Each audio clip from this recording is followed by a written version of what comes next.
Rw'ibatisimu nawe yangeze mu bibondo vy'Umukama serukundo.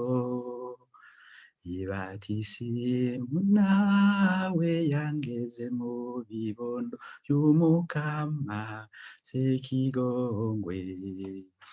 Naremeye ko ntazigera ndamuhemukira kandi ko nzomukorera ntahengeshanya gushika ajagarutsa nintaye.